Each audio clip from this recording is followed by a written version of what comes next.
तो हेलो दोस्तों, नमस्कार। मैं विजय शंकर और आप देख रहे हैं बीबीजी क्राइम न्यूज स्टोरी। आशा करते हैं आप सभी लोग अच्छे होंगे, ठीक ठाक होंगे। आज की स्टोरी जिसे हमें और आपको और देश के सभी नागरिकों को सुनने लायक, सुनकर गर्व भी होगा, अपने आप को प्राउड भी फील करने लायक है। ऐसे वीर सोल्जर की कहानी है जिसे सुनकर हर कोई दांतों तले उंगलियां दबा लेता है और हर जवान, हर सैनिक उनकी तरह बनने का सपना रखता है। वो जवान जो जिंदा तो लौटा लेकिन पूरा नहीं लौटा।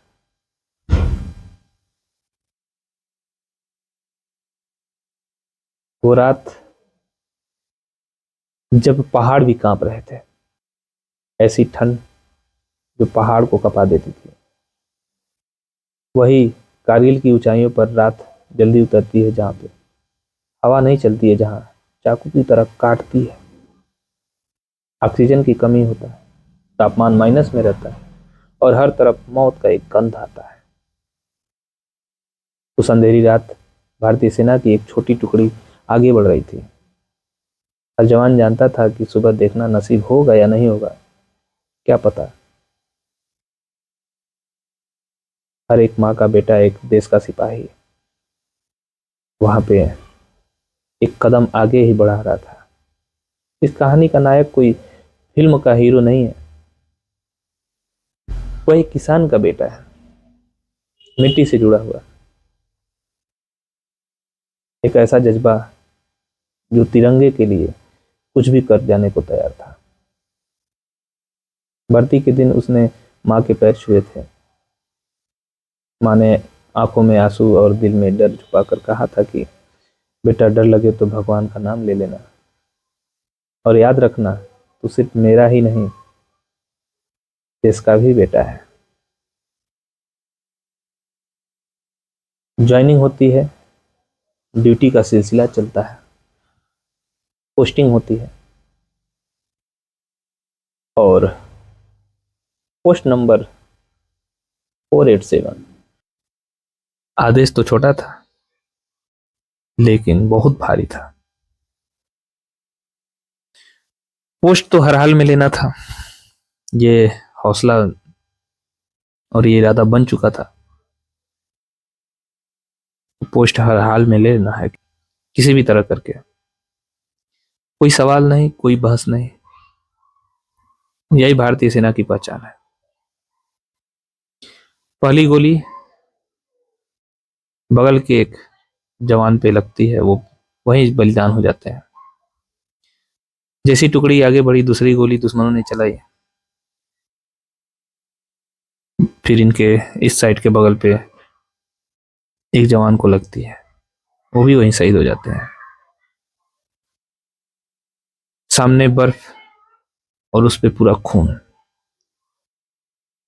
हमारा नायक आगे बढ़ा जा रहा था। एक गोली उनके कंधे पर भी लगती है।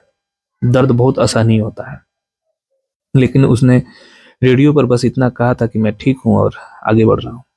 ये रिपोर्ट दे दी थी उन्होंने। शरीर टूट रहा था लेकिन हौसला नहीं। दूसरी गोली पैर में लगती है, पैर की हड्डियां टूट जाती हैं, वो वहीं गिर जाते हैं। कोई और होता तो शायद रुक जाता, लेकिन वो गिरने के बाद रेंगने लगते हैं। फिर तीसरी गोली पेट में भी लगती है। अब मानो हर सांस मौत से उधार ली जा रही हो। फिर भी उनकी उंगलियां ट्रिगर पे लगी रहती हैं। आखिर फैसला जो कर लिया था, दुश्मन का बंकर सामने था। अगर वो बचा रह जाता तो पूरी टुकड़ी मारी जाती। उस जवान ने ग्रेनेड निकाला, एक पल के लिए आंखें बंद की और उसे याद आया कि स्कूल में मैंने क्या पढ़ा था। माँ का चेहरा याद आता है, गांव की मिट्टी याद आती है और वो स्कूल का सीख याद आता है कि देश पहले। दोस्तों, ये सब जो बातें होती हैं, जो हमें बचपन में सिखाया जाता है, वही हमारे जीवन में आगे जा करके कहीं ना कहीं ऐसे एक मुकाम और एक पड़ाव बनते हैं कि उस पे हमको उस चीज से गुजरना पड़ता है, और वो चीजें याद आती हैं। वो खुद को घसीटते हुए बंकर तक ले गए और तेज धमाका हुआ। सारे दुश्मन खामोश और पोस्ट जो थी खाली। तिरंगा लहराया और जवान वहीं पे गिर पड़ा। सुबह की पहली रोशनी में भारतीय तिरंगा उस ऊंचाई पर लहरा रहा था, लेकिन वो जवान बेहोश था, लगभग मरा हुआ था। हेलीकॉप्टर से उन्हें नीचे लाया गया। डॉक्टरों ने कहा जिंदा बचा है, यही एक बहुत बड़ा चमत्कार है। जिंदगी बची पर कीमत बहुत बड़ी चुकानी पड़ी।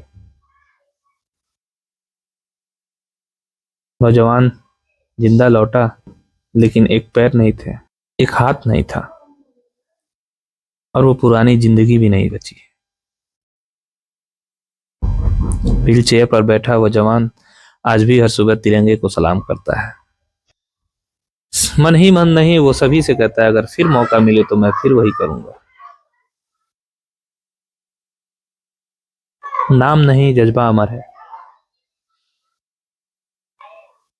कारगिल में कई ऐसे जवान थे जिनमें से कुछ को परमवीर चक्र भी मिला,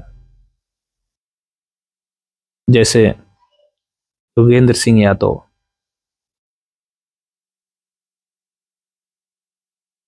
विक्रम बात्रा। लेकिन सच्चाई यह है कि जो बिना नाम के कुर्बान हो जाए वही सबसे बड़ा हीरो होता है। अंत में एक सवाल उठता है, जब हम एसी में सोते हैं, कोई जवान उस टाइम पे बर्फ में खड़ा होता है।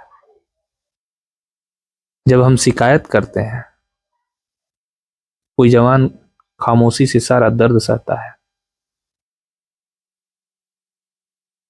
क्या हम उसकी कुर्बानी के लायक नागरिक बन पाए हैं? जवाब दीजिएगा। आशा करता हूं कि इस स्टोरी से कुछ सीख मिली होगी या कुछ समझने को मिला होगा। अगर आप हमारे चैनल पे नए हैं तो चैनल को सब्सक्राइब करके बेल आइकन का घंटी जरूर दबा दीजिएगा। और अगर आपको इस तरह की स्टोरी पसंद है या इस तरह की कहानियां पसंद है, कमेंट में जा करके 2 शब्द जरूर लिखिएगा। आपके लाइक, शेयर और सब्सक्राइब करने से कुछ हमारा भी हौसला बढ़ता है। अपनों का ख्याल रखिए, गुरुजनों का आदर करिए, संयुक्त परिवार में रहने का कोशिश करिए। धन्यवाद। नमस्कार।